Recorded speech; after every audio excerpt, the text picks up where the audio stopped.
ડેડિયાપાડાના ધારાસભ્ય ચૈતર વસાવાના પત્ની શકુંતલા વસાવાના કેસ મામલે આજે ગુજરાત હાઈકોર્ટમાં જામીનને લઈને સુનાવણી થવાની છે અને કોર્ટ રૂમમાં દલીલો શરૂ થઈ ગઈ છે।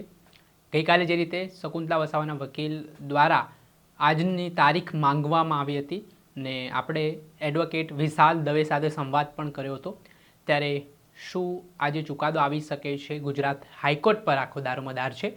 વિગતે વાત કરીએ આ વિડીયોમાં। વૈષ્ણવજન તો તેને કહીએ જે પીડ પરાઈ જાનાને રે।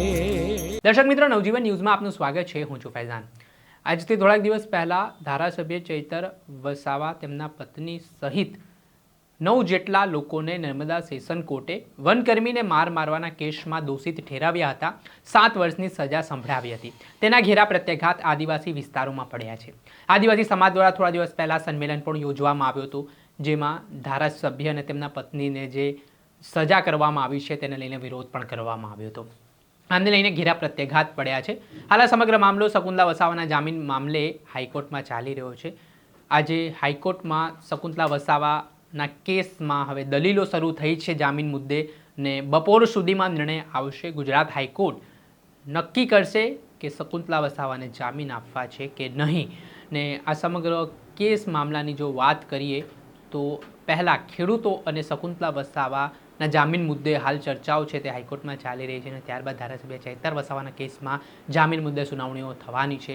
ને આગામી 20 તારીખે આમ આદમી પાર્ટીએ પણ ડેડિયાપાડામાં એક સંમેલન યોજ્યું છે, જેમાં સિગ્નેચર કેમ્પેન પણ ચાલી રહ્યું છે। આદિવાસી સમાજના લોકો એ કેમ્પેન જે ચલાવી રહ્યા છે તેમાં રાષ્ટ્રપતિ સુધી આ રજૂઆત કરવામાં આવશે। ત્યારે શકુંતલા વસાવાને જો જામીન મળે છે તો કદાચ ધારાસભ્ય ચૈતર વસાવા માટે થોડી રાહત રહેશે, પણ જો જામીન નથી મળતા તો એક મોટો ફટકો માનવામાં આવી શકે છે। બપોર સુધીમાં જોવાનું રહ્યું કે જસ્ટિસ વિમલ વ્યાસની બેન્ચમાં કેસ ચાલી રહ્યો છે, ત્યારે શું નિર્ણય બપોર સુધીમાં આવે છે।